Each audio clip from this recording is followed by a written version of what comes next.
Hi everyone, I'm Ramsha Hassan, Manager Learning Initiatives at M Labs. I'm excited to share with you a recorded panel discussion on emerging technologies like AI. The discussion was part of a recent Winter Game Jam prize distribution ceremony. We had a great panel of experts discussing the basics of AI, how it's being used today, and what the future holds for this amazing technology. I hope you enjoyed this discussion. Please feel free to leave any comments or questions in the YouTube comment section below. Thanks for watching. Assalamu alaikum. My name is Faisal Sherjan, commonly known as FSJ, which is the easiest way of getting my name right. So this is a very interesting panel, very close to my heart, right? Because I remember some years ago watching Elon Musk being interviewed about AI, and he kind of raised the first red flags and said, it's a question of how far is it going to go. So in that discussion, he said, one of the first games was the paddle game, with just two lines and a ball bouncing in between. And that is about 25 years ago.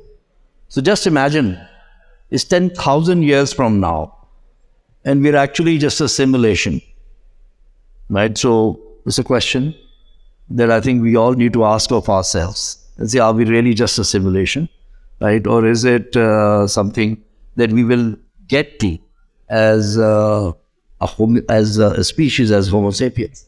So there's been a lot of discussion on AI recently. ChatGPT came out, a lot of discussion around that. Google's missed opportunity, $100 billion mistake, as they call it, right? The challenge to Google, finally somebody is challenging them. And then, now multiple platforms coming out. So what does it really mean, right? What does it really mean for us?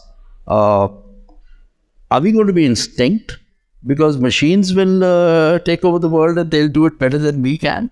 Or is there going to be the next evolution of the human being? So that's the first kind of question. Let me just introduce the panelists also.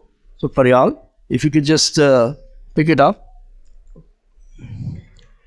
So Faryal's, it's a very odd name for a company. Right? I was just saying odd sock. Right? So I've heard of, there's a term where you have mismatched socks. Right? So odd socks. And first dedicated to the game art studio. Right? Interesting. So creative industry. I was just checking out and say, what is the size of the creative industry in the world? Anybody know? You'd like to venture something? Creative industry. Basically meaning entertainment, meaning gaming, meaning cinema, meaning music, meaning art. Around $600 billion. 1.3 trillion is the figure I came across. Right? So that's a nice industry to be in. Right? So yes, 2D game art is a big part. So we have Atif, right? Revolving studio, right? A gaming studio, and there's an arms, a CV arms length, right? So there's so much. Big Fish Games, Kabam. I'm curious about Kabam. What exactly is Kabam? It's a gaming studio. These are all gaming studios. So we're going to be talking about the gaming industry and AI, right? And all that. My own son, he's a gamer, right? And he's also a gamer. So he does that. So I learn a lot from him. And I tried to play with him. And he said, you're the only gamer who dies in the tutorial. So I don't think you should play any game. Then we have Arslan, right? Our host from Mindstorm Studios. So Arslan, again, very impressive, footprint over the game industry, over the entire IT industry. Passionate about interactive entertainment, deconstruction of fun. That's an interesting one. Deconstruction of fun, right? I was trying to venture a definition of that. And I recently come across the theory of fun, right? Which is something to do with Volkswagen, right? And with some very interesting stuff there, right? Where they went to a metro station which had an escalator and it had steps. So people used to take the escalator and not the steps. But then they decided to convert those steps into a piano. And now people take the steps rather than the escalator. Right? So the theory of fun. And last we have Bilal. Good to see you again, Bilal. And Bilal is from Ignite. Again, he's been part of the IT ministry for quite a while. Lots of money that Bilal has spent. Lots of money. Right? So most of it, I believe, has gone in the right direction. So that's our panel. And let's just get right into it. So what is it, Faryal, what does artificial intelligence mean to you in terms of what you're doing? So DAL-E, right, is the kind of artificial intelligence artist that's out there. I tried it. It doesn't really work the way you want it to work. No. I asked it to design a petrol pump dispenser for me. A petrol pump, a dispenser, from where you dispense the petrol. And it didn't. It just couldn't understand what I wanted. So when it comes to AI, there was actually this huge blowout as well in the international community. ArtStation tried banning it at some point, and then it unbanned it, or it's got tags where you can say, it's AI generated. AI generation became a skill, it's not a skill. In terms of art, we work with creative work. That's literally all it is. It's all creative work. So if you say you want a petrol pump dispenser, we would obviously go out of our way and design exactly what you want, whether it's futuristic, whether it's 300 years ago, whatever you need. With DALL-E, with Stable Diffusion, with Midjourney, it's creative, yes, but most of it doesn't make sense most of the time. So with the human touch, that's missing. Yeah. So it doesn't make sense at this point in time, because we are going to talk about regenerative AI also, right? There's generative, then there's regenerative, which means it learns more and more, right? And its output increases. But is an AI engine ever going to dream? Well, I personally, I don't think so. The reason for that is, even if it does dream, where are the dreams coming from? They're coming from what humans have already dreamt of. It's not really coming up with anything new. The most it's doing is mashing your dream and my dream into one, probably. That's exactly what it's doing right now. In this point in time, what Midjourney is doing, what Stable Diffusion, DALL-E, all these AI-generated art platforms that are doing, is it's taking work from other people and it's just mashing it into one thing, and it thinks that is what you want, but that's not really what you want. So when it comes to AI dreaming, yes, maybe, but is that really what you're looking for? Is that what humans are looking for? I don't believe so. Arslan, will it dream is the first question. And secondly, does ChatGPT pass the Turing test?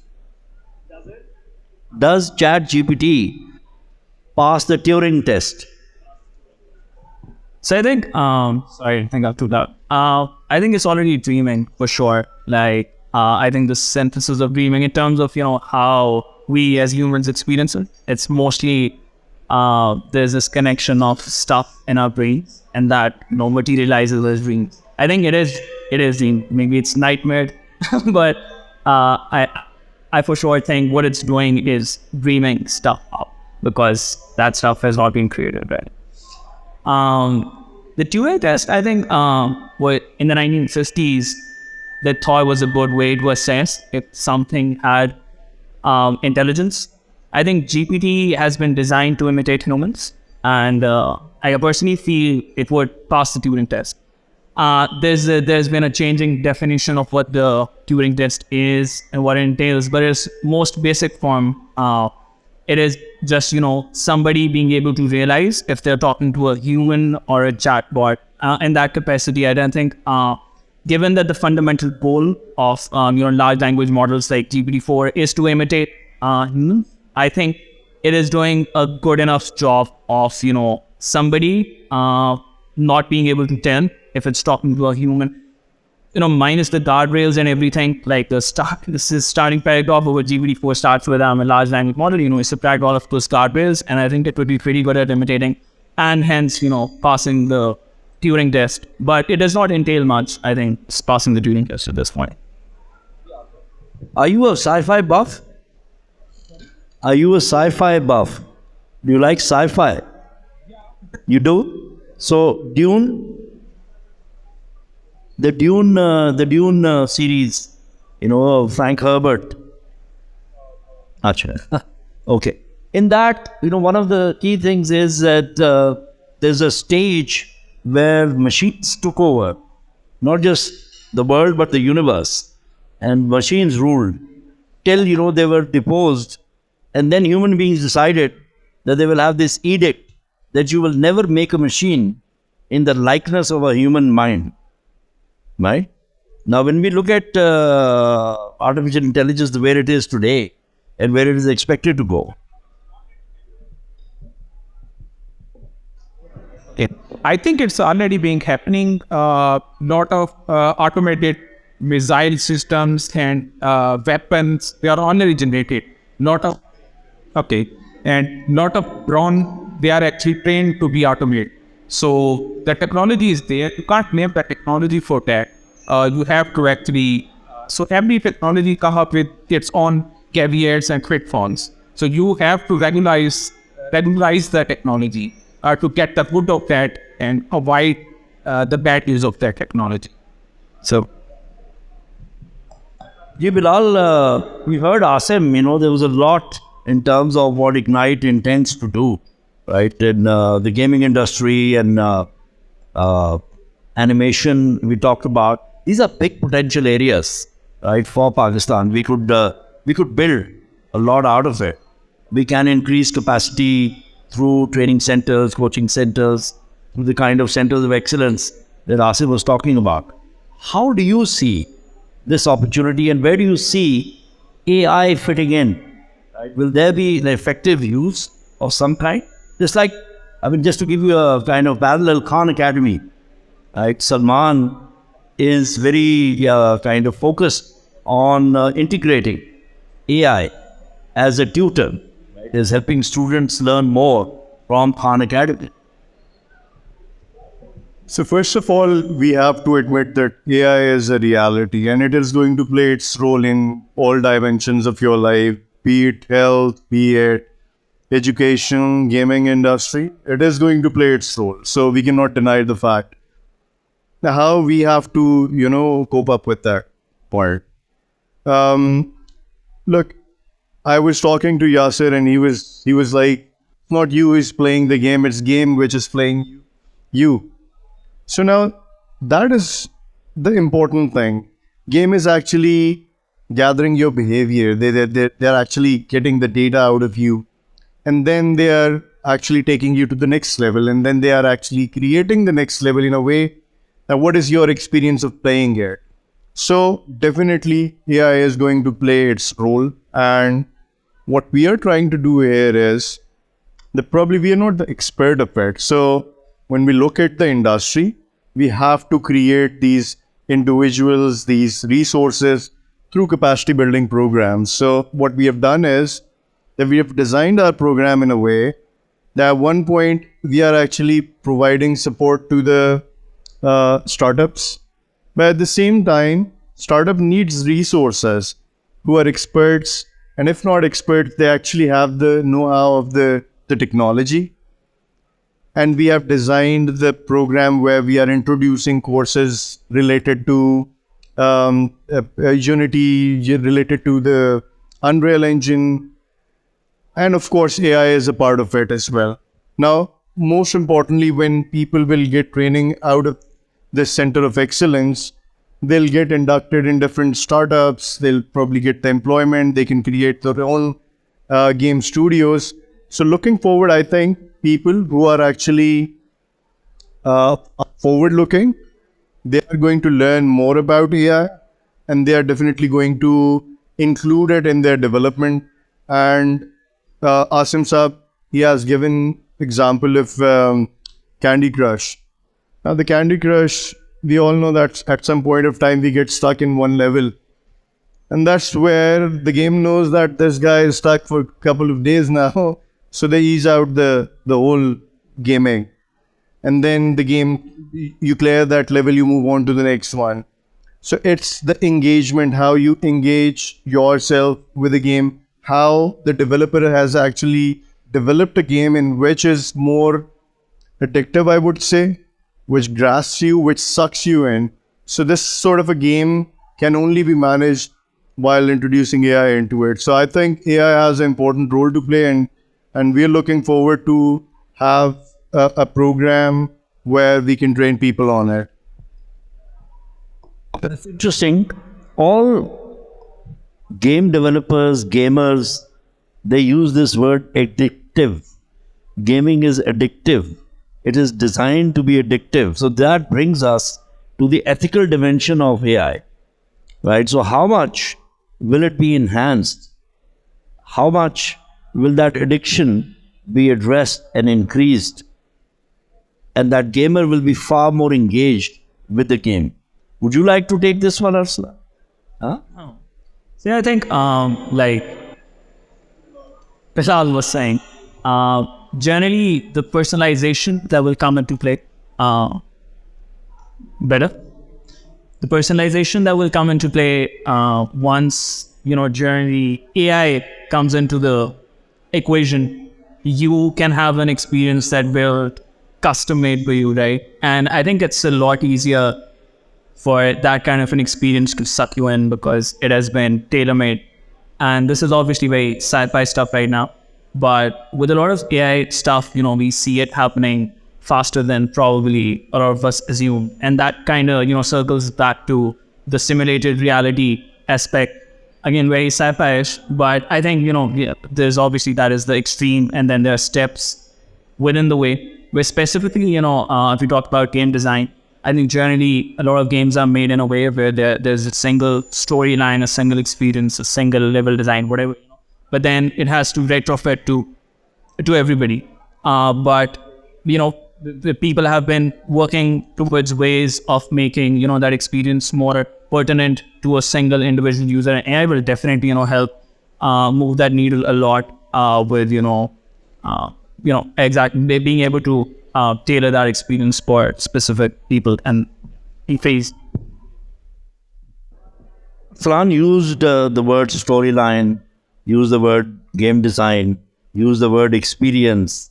So how do you see that in terms of, OutSock using AI to develop game art?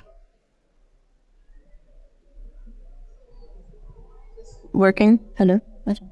So OutSock is actually already using AI, not in the capacity that game designers.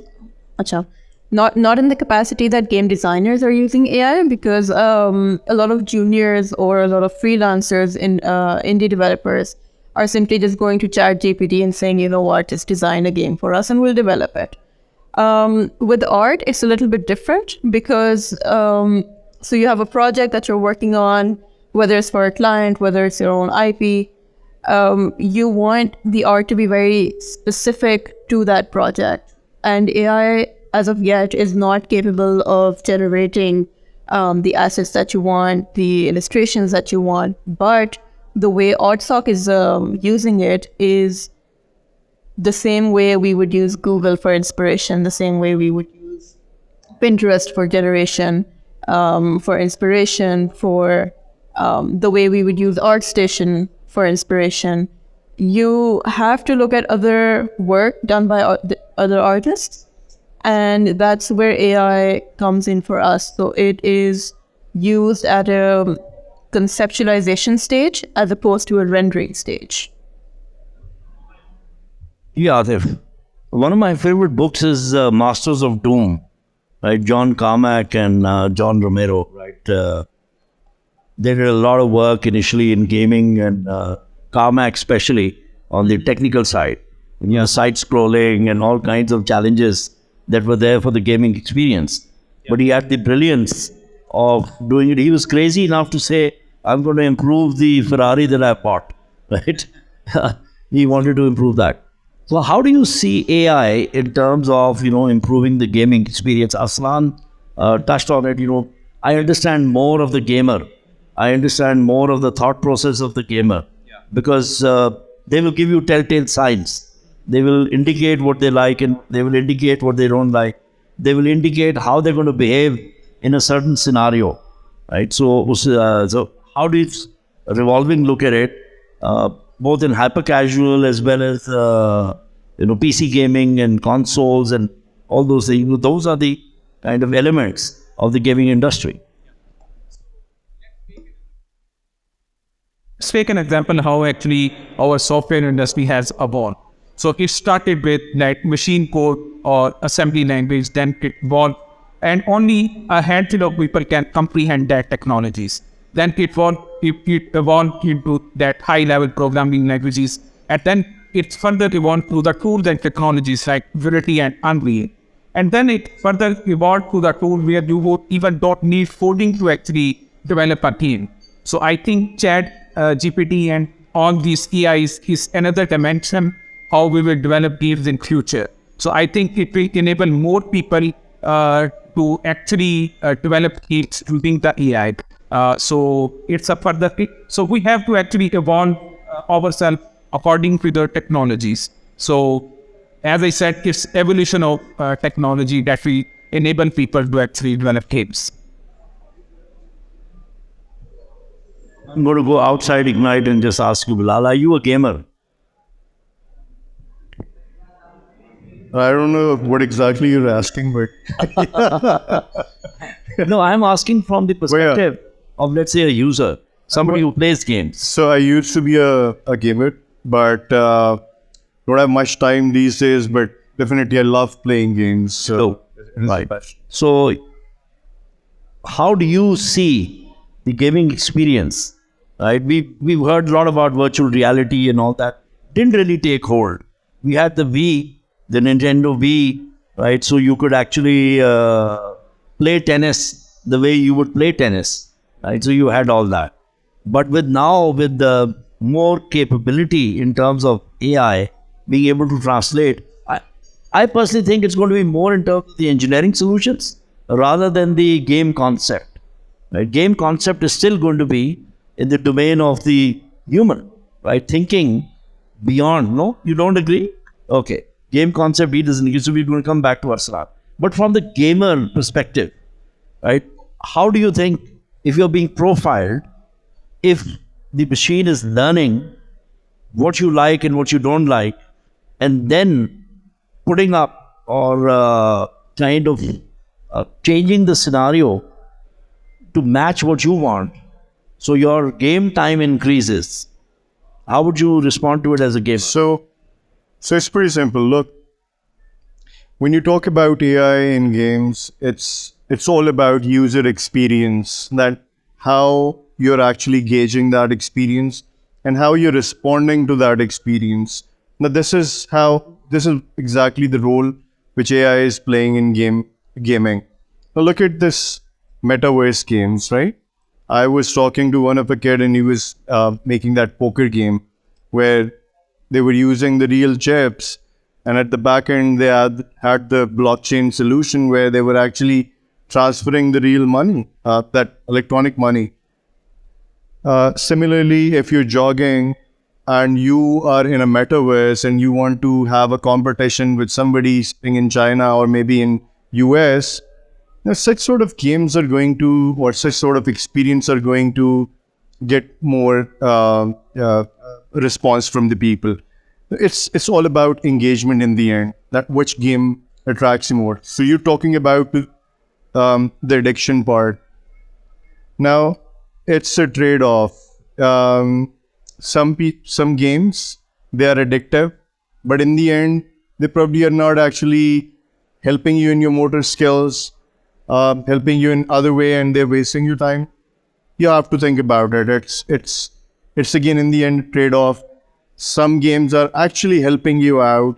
Some gaming solutions are very good in in education. You can train people through games. You've been into lumps, and there are many games played in different subjects over there as well. So you have to, this gaming and animation. Look, our society generally thinks that if there is any game developed, that means we are wasting our time. They don't see the aspect of games otherwise, that what contribution they are making. So as a society, I was just reading certain articles, and as a society, we don't accept people who play games. And we need to actually create this momentum in Pakistan where people start accepting that playing game is actually contributing towards your growth. So my 2 cents, if I'm a player or my kids are playing games, I think I'll encourage them. And AI role, I think it's a future. And all the studios which are working on them, I think they should learn more about it and get it implemented in their game development. Last question, Arslan. You shook your head when I said AI is not likely to create game concepts and scenarios and storylines, right? Because that is directly connected with dreaming and imagination, right? If it can't dream, if it can't imagine, how does it create a story? I think like at this point, definitely nothing is off the table. Like generally, you have seen enough to not write off anything. So yeah, that was my shake of my head. That was visceral reaction to nutmeg. That's on the table as well. For sure, I think one of the fundamental things that this new wave of AI has done, generally, the creative people, like developers and artists, felt they'll be the last to get replaced in terms of, the ability to bring stuff up. And that's where it hit first, right? And I think it's very similar in terms of what a game designer does, the person who comes up with the concept of, what the experience should be. And I definitely think that's on the cards. Like I personally have been, with GPT-4, I've been having conversations around design. It's very good with coming up with, obviously it's, you can see it's just taking its baby steps, but generally with the way we are going, we'll be at the stage very quickly where, generally all of us pretty much might be redundant, but, till we reach that stage, I think there's this 2 to 3 years of really capturing and, using all of that. I personally feel to leverage a lot of stuff, and specifically, I think non-technical people who, beforehand they felt they were not able to make games should definitely, consider, taking advantage of this technology to now go ahead and say, okay, yeah, we can do this. Still the human being who's actually, For now, how would AI ever make anything as crazy as Angry Birds? Here is a game, you shoot birds. yeah, Angry Birds is definitely not that crazy. When you know what the references were, when you know, where it took its inspirations from, there's nothing original about Angry Birds as an example, right? You can do mix and mash shitty games and you come up with Angry Birds. And generally, this new game will then spawn more. I think that's at least my theory of creativity. Right. Gigi definitely does not agree with Alice. I would just like to add, yes, while we talk about AI coming up with ideas for hyper casuals, casual games, maybe edging into mid-core games, do we really think it would be able to create the narrative for games like God of War, like Death Stranding, all these AAA titles that are being shipped out, designers spending years and years and years just developing the narrative? The art and the creative side, in terms of development, animation comes in later, but the conception, the idea that people are spending 2 years, 3 years developing the story, all of it. But do we really think AI is going to be dreaming of games? Really? Pop offline. So sure. Achaji, that more or less brings us to the end of it. But before we sign off, I have a message for my friend Khurram Zafar. Khurram, don't you dare ask ChatGPT to write a poem for your wife. You write it yourself. Thank you so much. Thank you for listening to us. I mean, this is a subject that we can go on for a few hours, right? And maybe some days. So we should have a whole conference over it because there are so many dimensions, right? And there is no real straight answer to it also. The more you think of it, the more you find it's a rabbit hole that you can keep on discovering. So thank you so much. Yes, gaming is a massive industry. Animation, creative arts, the whole business of entertainment. Because gaming, all of it is all about entertainment. It's about me time. It's about what I want to do for that moment. It's the emotional high that I get from playing a game or watching an animation, right? So, that kind of stuff. So thank you so much. Does anybody have any questions? No? Okay. All right. Thank you. Thank you for watching our panel discussion. We hope you found it informative and engaging. If you have any questions or comments, please feel free to leave them in the YouTube comment section below. We would love to hear from you. We also encourage you to check out our other videos. We have a lot of great content coming up, so be sure to subscribe to our channel. Don't forget to like and share our video. You can also follow us on all social media for more updates. Thanks again for watching.